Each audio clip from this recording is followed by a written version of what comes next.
병사 하나 때문에 장군이 칼을 뽑았습니다. 단지 컵라면 하나 때문이라고요. 하지만 그 컵라면 안에는 26년간 감춰졌던 충격적인 진실이 숨어 있었습니다. 그녀는 더 이상 참지 않기로 했습니다. 이제 모든 가면이 벗겨지고 진실이 밝혀집니다. 그 전에 잠깐 구독과 좋아요 부탁드리며 오늘의 이야기 속으로 함께 들어가 볼까요? 깊은 산골에 자리한 육군 사단부대, 그 한편에 자리한 작은 PX 매장입니다. 오후 4시가 넘어가는 시간 햇살이 유리창을 통해 스며들어 진열대 위에 과자 봉지들을 따뜻하게 비추고 있었습니다. 하지만 이 평온함 뒤에는 아무도 모르는 어둠이 숨어 있었죠. 윤재민 이병은 묵묵히 컵라면 박스를 정리하고 있었습니다. 살 아직 어린 얼굴이지만 그 눈빛에는 세상의 모든 고통을 견뎌낸 듯한 깊은 상처가 서려 있었습니다. 재민의 손은 떨리고 있었습니다. 또다시 그 악몽 같은 기억들이 몰려오고 있었거든요. 너 같은 쓰레기는 세상에 태어나지 말았어야 했어. 내 그 더러운 엄마처럼 꼴싸 나오니까 계모 이성경에 독서의 귀게 메아리 쳤습니다. 재민은 손으로 귀를 막았지만 소용없었습니다. 그 목소리는 재민의 영혼 깊숙이 박혀 있었으니까요. 재민이 5살이던 그날을 또렷하게 기억하고 있었습니다. 엄마가 갑자기 사라진 날이었죠. 아침에 일어났는데 엄마가 없었습니다. 재민은 울면서 아빠에게 물었습니다. 아빠, 엄마 어디 갔어요? 아버지 윤종국은 차가운 표정으로 대답했습니다. 엄마는 죽었어. 다시는 그 얘기하지 마. 하지만 진실은 달랐습니다. 며칠 후 새엄마로 들어온 이성경이 재민에게 속삭였던 말을 재민은 절대 잊을 수 없었습니다. 내 엄마 그 여자는 죽은 게 아니야. 우리가 쫓아낸 거지. 너 같은 골칫덩어리만 남겨두고 도망간 비겁한 년이야. 그날부터 재민의 지옥이 시작되었습니다. 이성경은 아버지가 없을 때마다 재민을 괴롭혔습니다. 내가 없었다면 우리 가정이 이렇게 되지 않았을 텐데 내 엄마가 물려준 더러운 피 때문에 우리 집안이 망했어. 매일 밤 들려오는 이런 말들에 재민은 점점 자신이 세상에 존재해서는 안 될 사람이라고 믿게 되었습니다. 중학교 때는 더 심했습니다. 이성경은 재민의 밥을 굶기 시작했습니다. 음식값이 아까워. 너 같은 놈이 뭘 먹어? 재민은 학교에서 급식으로 살아야 했고 집에서는 몰래 라면을 끓여 먹어야 했습니다. 하지만 들키는 날이면 또 다른 지옥이 기다리고 있었죠. 또 몰래 먹었구나 이 도둑놈아. 이성경은 재민의 뺨을 때리며 소리쳤습니다. 내 엄마도 이렇게 몰래 남의 것만 훔쳐 먹던 년이었어. 피는 못 속이나 봐. 고등학교 3년 내내 재민은 집을 나갈 날만 손꼽아 기다렸습니다. 그리고 졸업과 동시에 자원 입대를 선택했죠. 더 이상 그 집에서 버틸 수 없었기 때문입니다. 적어도 군대에서는 공정한 대우를 받을 수 있을 거라고 생각했습니다. 이 PX 매장에서 일하게 된 것은 재민에게 마지막 남은 희망이었습니다. 조용하고 평화로운 이곳에서만큼은 아무도 재민을 때리거나 욕하지 않았으니까요. 하지만 오늘 그 평화마저 깨질 위기에 처했습니다.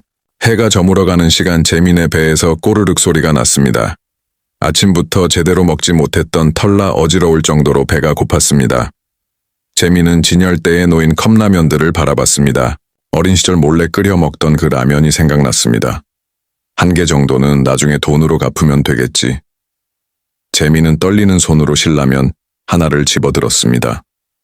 뜨거운 물을 부으며 재밌는 속으로 중얼거렸습니다. 엄마, 나 정말 나쁜 사람이 된 걸까요?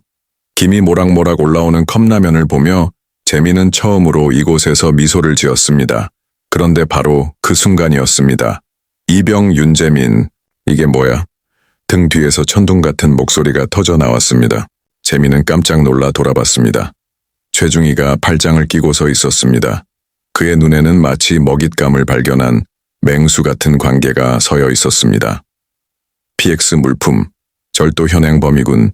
이병 윤재민, 너 같은 도둑놈을 내가 어떻게 요리해 줄지 기대해도 좋다. 최중희는 비웃으며 다가왔습니다. 내일 아침 장군님께 너를 공개 처형시켜 드리겠어. 군법으로 엄중히 다스려 달라고 말이야. 재민의 얼굴은 하얗게 질렸습니다. 손에 든 젓가락이 덜덜 떨렸습니다. 중희님 죄송합니다. 제가 돈으로 닥쳐 변명 따위는 듣고 싶지도 않아. 최중희가 소리쳤습니다. 역시 버르장머리.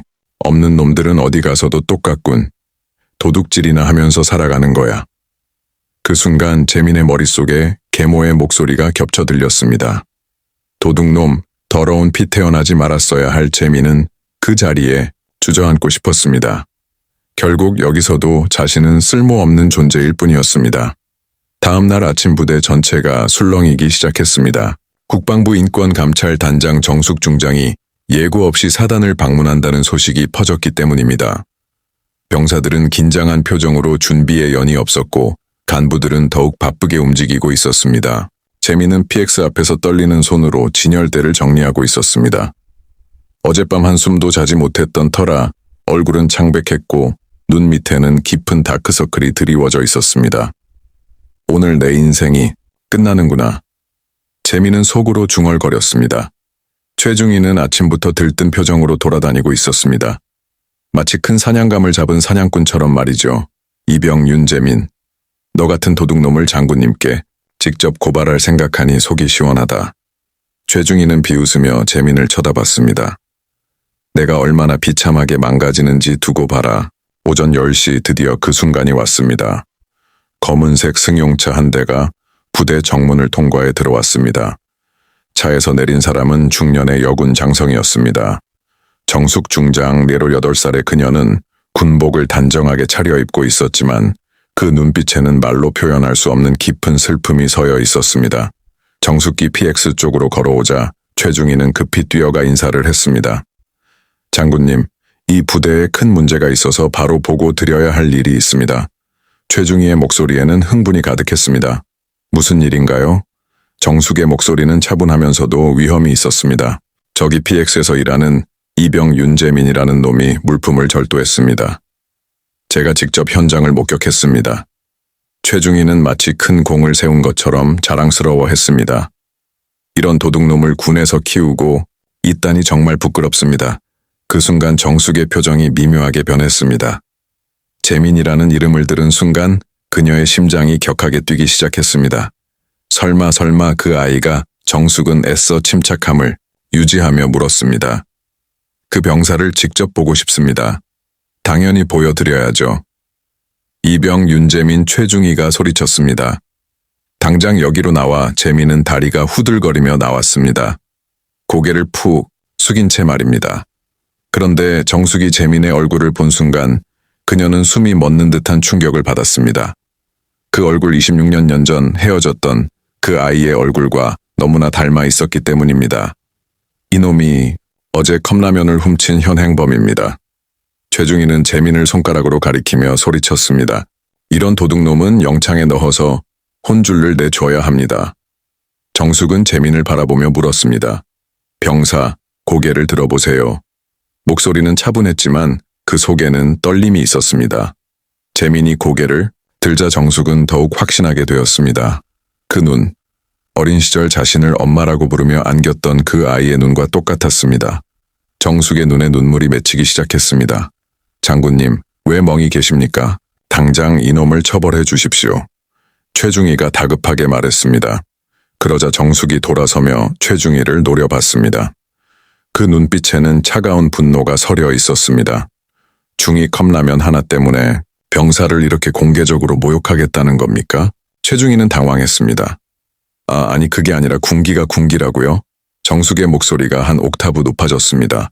병사 하나가 배가 고파서 라면 하나를 먹은 것 때문에 이렇게 난리를 피우는 게 궁입니까? 당신이 진짜 지켜야 할 궁의가 뭔지 아십니까? 최중희는 얼굴이 빨갛게 달아올랐습니다. 하지만 절도는 절도입니다. 이런 것을 그냥 넘어가면 잘못을 가르치는 것과 한 사람을 짓밟는 것은 전혀 다른 문제입니다. 정숙이 단호하게 말했습니다. 병사가 배가 고픈데 왜 그것을 해결해 주지 못했습니까?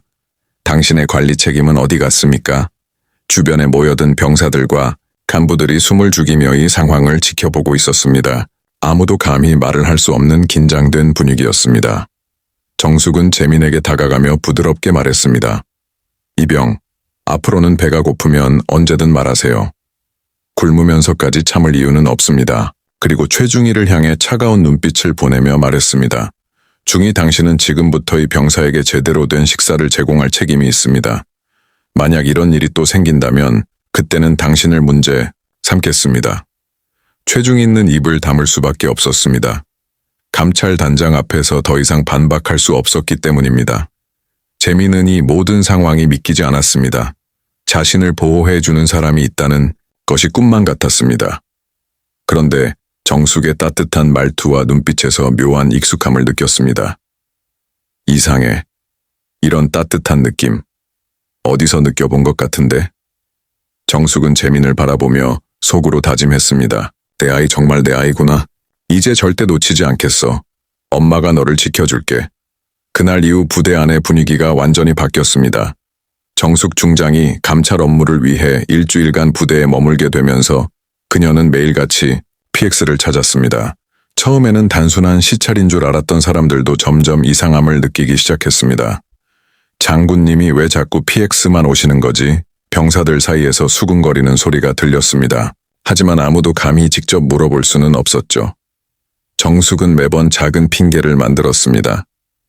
오늘은 커피 하나, 내일은 과자 하나, 모레는 음료수 하나. 하지만 진짜 목적은 따로 있었습니다. 재민과 가까워지고 싶었던 것입니다. 윤희병, 여기서 일하느라 많이 힘들죠?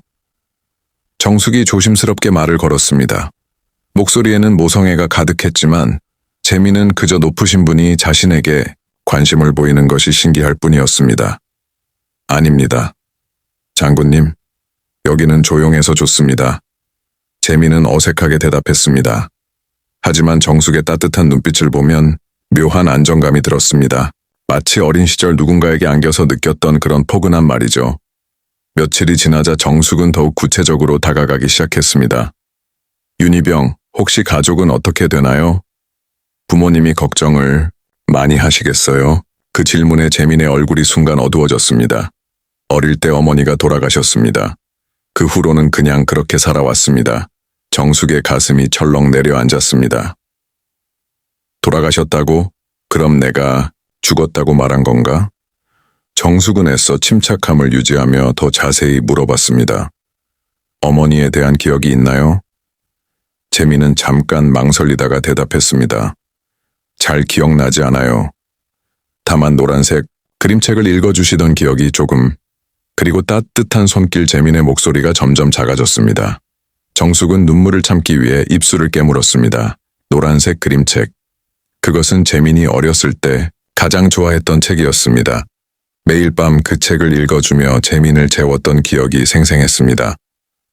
혹시 어머니 성함은 기억하시나요? 정숙이 떨리는 목소리로 물었습니다. 재민은 고개를 저었습니다. 아버지가 어머니 얘기를 하는 걸 싫어하셔서 새엄마도 그 여자 얘기는 하지 말라고 하셨어요. 그래서 이름도 모르고 사진도 없고 정숙의 마음이 찢어지는 것 같았습니다. 자신의 존재 자체가 지워진 채로 아이가 자한다는 것이 이렇게 잔혹한 일인 줄 몰랐습니다. 내 아이가 이렇게 외롭게 자랐구나. 그 순간 재민이 정숙을 빤히 바라보며 말했습니다. 장군님, 죄송한데 혹시 제가 어디서 뵌 적이 있나요? 자꾸 익숙한 느낌이 들어서 정숙은 깜짝 놀랐습니다. 혹시 재민이 자신을 알아보는 걸까요? 왜 그렇게 생각하죠? 말투가 그리고 목소리가 어릴 때 들어본 것 같아서요. 꿈에서 들었던 목소리 같기도 하고 재민은 혼란스러워했습니다. 정숙은 가슴이 두근거렸습니다. 아이가 자신을 기억하고 있는 것일까요?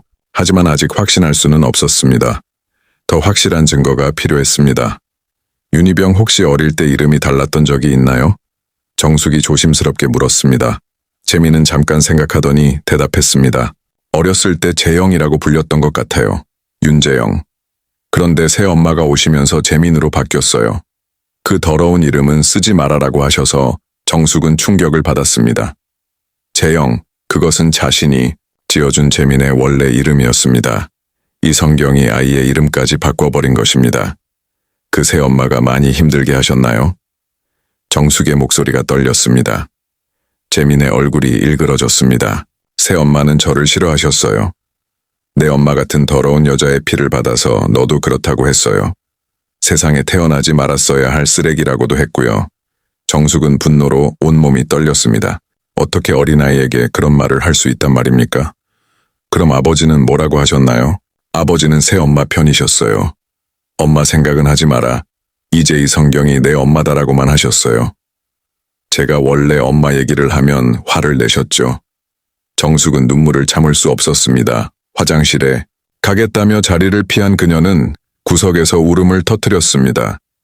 내 아이가, 내 소중한 아이가 이런 고통을 받으며 자랐구나. 그날 밤 정숙은 군 기록을 통해 재민의 신상 정보를 확인했습니다. 출생년, 출생지, 부모 이름까지 모든 것이 자신의 아들과 일치했습니다. 하지만 모칠란에는 이성경의 이름이 적혀 있었습니다. 정숙의 이름은 어디에도 없었습니다. 입양 서류를 조작했구나. 정숙은 이를 악물었습니다. 이 성경이 얼마나 치밀하게 계획했는지 알 수 있었습니다. 자신의 존재를 완전히 지워버린 것입니다.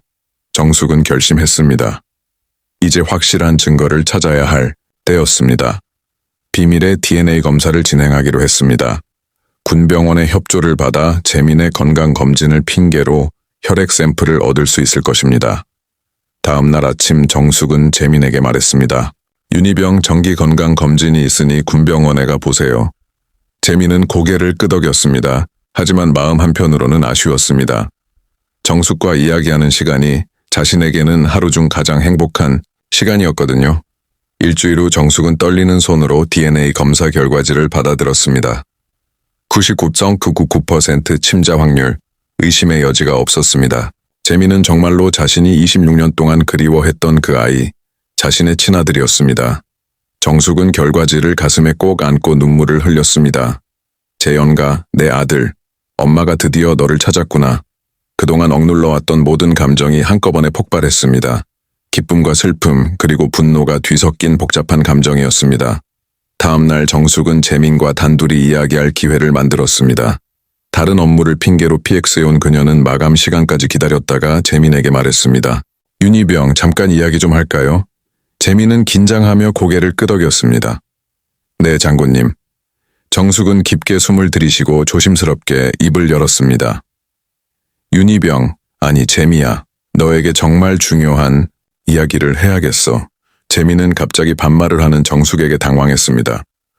장군님, 재민아 혹시 내가 어렸을 때 이름이 윤재영이었다는 걸 확실히 기억하니 정숙의 목소리가 떨렸습니다. 네. 그런데 그걸 왜 재민이 의아해하며 대답했습니다. 정숙은 더 이상 참을 수 없었습니다. 재영가, 내가 너의 진짜 엄마야. 재민은 얼어붙었습니다. 네. 무슨 말씀이세요? 26년 전 내가 너를 낳았어. 윤재영이라는 이름도 내가 지어준 거야. 그런데 내 아버지와 그 여자가 내게서 너를 빼앗아갔어. 정숙의 목소리는 점점 커졌습니다. 재민은 머리가 하얗게 변하는 것 같았습니다. 그럴 리가, 새엄마가 엄마는 죽었다고. 거짓말이야. 다 거짓말이었어. 정숙이 소리쳤습니다. 이성경 그 여자가 입양 서류를 조작해서 내 이름을 지워버렸어. 나는 죽지 않았어. 26년 동안 너를 찾아 헤맸어. 재민은 뒤로 물러서며 고개를 저었습니다. 아니에요. 이상해요. 이런 일이 있을 수가. 정숙은 가방에서 오래된 사진 한 장을 꺼냈습니다. 갓난아기였던 재민을 안고 있는 자신의 모습이었습니다. 이걸 봐. 이게 증거야. 그리고 이것도. 정숙은 또 다른 사진을 꺼냈습니다. 5살 재민과 함께 찍은 마지막 사진이었습니다. 재민은 그 사진들을 보며 충격에 빠졌습니다. 분명히 자신의 어린 시절 모습이었습니다. 그리고 그 여자는이 사람이 정말 제 엄마라는 거예요. 그래, 내가 너의 진짜 엄마야. 정숙은 재민에게 다가가려 했지만 재민은 계속 뒤로 물러서고 있었습니다. 왜 그럼 저를 버리신 거예요? 재민의 목소리가 떨렸습니다. 왜 저 혼자 그 지옥 같은 곳에서 살게 하신 거예요? 정숙의 가슴이 찢어지는 것 같았습니다. 버린 게 아니야. 내가 버린 게 아니야. 내 아버지가 이혼을 요구했어. 내가 군인이라는 이유로, 내가 너를 제대로 키울 수 없다는 이유로. 그럼 왜 법정에서 지켜보며? 혼란스러웠습니다. 갑자기 모든 것이 바뀌어 조작, 아동학대 허위 신고, 그녀의 손이 떨렸습니다. 감사합니다.